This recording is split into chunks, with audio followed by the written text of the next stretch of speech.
Halo semuanya, perkenalkan nama saya Enon Manggaol, mahasiswa PGSD semester 3 Universitas Katolik Santo Thomas Medan. Pada video ini saya akan mempraktekkan keterampilan dasar mengajar guru, yaitu menjelaskan dan juga menutup pelajaran. Selamat menyaksikan. Nah, materi pelajaran kita untuk hari ini adalah perubahan benda. Dilihat bukunya di halaman 61 ya anak-anak. Ada yang tidak bawa buku? Kamu Daniel nggak bawa buku. Kongsi dengan temannya ya, supaya semua bisa belajar dengan baik. Ada yang tahu tidak apa itu arti dari perubahan benda? Ayo, satu-satu. Tiara dulu. Iya, betul. Ayo Maria. Iya. Perubahan benda adalah di mana suatu benda berubah, baik itu warna, bentuk, ukuran, bahkan sifatnya juga berubah. Dan perubahan benda ini bisa membuat benda tersebut kembali semula bentuknya ataupun tidak bisa kembali. Nah, perubahan benda ini juga dipengaruhi oleh beberapa faktor seperti pendinginan, pemanasan, perkaratan, dan juga masih banyak hal yang lainnya. Untuk contoh dari perubahan benda ini bisa dilihat di halaman 62. Yang pertama, es yang mula-mula padat dapat mencair. Nah, tahu kan apa itu es? Ya, es batu bentuknya awalnya adalah padat. Tetapi ketika diberikan kalor, yaitu bentuknya panas, maka dia akan berubah menjadi cair. Untuk contoh yang kedua, yaitu beras setelah dimasak dapat menjadi bubur ataupun nasi. Contoh yang ketiga, tolong dibacakan dulu, Viko. Ya, betul sekali.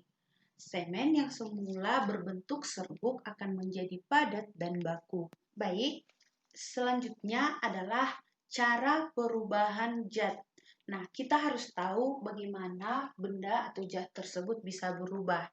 Yang kita pelajari hari ini yaitu perubahan fisika dan juga perubahan kimia. Nah, ada yang tahu apa itu perubahan fisika?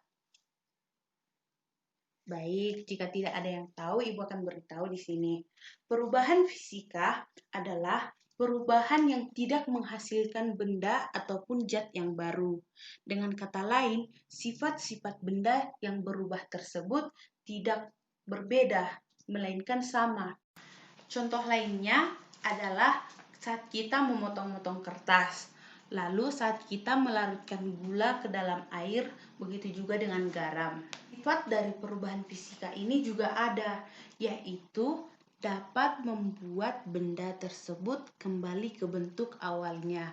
Tadi kan di awal sudah Ibu katakan bahwa ada perubahan benda yang bisa membuat benda itu kembali ke bentuk semula. Tentang kertas tadi, di mana kita telah memotong-motong kertas. Potongan-potongan kertas itu tetap saja bagian dari kertas semula. Akan tetapi, potongan kertas tersebut hanya berbeda bentuk saja dari bentuk semula, bukan berbeda ataupun menghasilkan zat yang baru. Jadi, potongan kertas yang kita buat masih tergolong ke dalam apa? Ya, betul sekali, perubahan fisika. Lalu bagaimana dengan kertas yang kita bakar dan menjadi abu? Apakah itu bisa kembali ke bentuk semula? Atau itu bisa dikatakan perubahan fisika? Nah, untuk mengetahui hal tersebut, kita perlu mempraktekkannya. Untuk minggu depan, pada jam yang sama, hari Selasa seperti ini, anak-anak Ibu harus membawa 1 buah lilin per orang, ditambah kertas-kertas yang tidak terpakai lagi. Baiklah, sejauh ini sudah paham tentang perubahan fisika? Baik, jika sudah paham, kita lanjutkan untuk perubahan kimia. Ada yang tahu apa itu perubahan kimia? Iya, Jose, silahkan. Iya, betul sekali.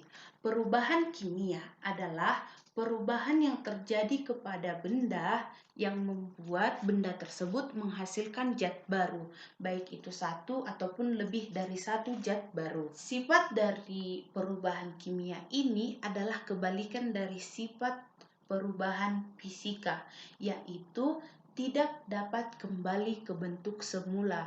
Adapun contoh lainnya seperti besi yang telah berkarat, juga singkong yang telah dibuat menjadi tape. Lalu ada petasan yang meledak. Baiklah, pelajaran kita hari ini telah usai. Nah, adakah yang kalian dapat pada pertemuan kita hari ini? Ya, silahkan Maria. Iya, Maria mengatakan bahwa dia tahu bahwa es yang mencair itu termasuk ke dalam perubahan fisika. Ada lagi? Ya, silahkan Jose. Iya, perubahan benda terjadi karena dua hal, yaitu perubahan fisika dan juga perubahan benda. Baiklah, inti dari materi kita hari ini tepat sekali yang dikatakan oleh anak-anak ibu, bahwa perubahan benda didasari oleh dua hal, yaitu perubahan kimia dan juga perubahan fisika.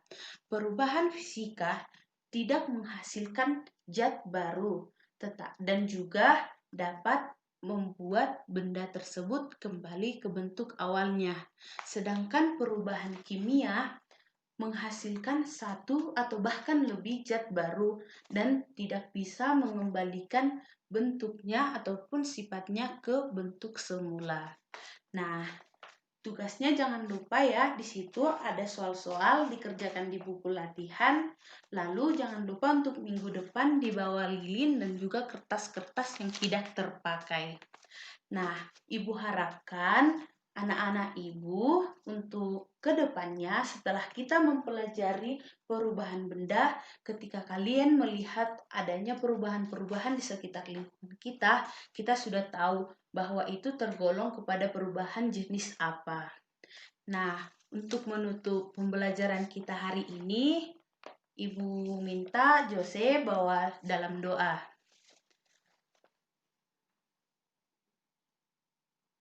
Baik, terima kasih untuk Jose, terima kasih untuk semuanya.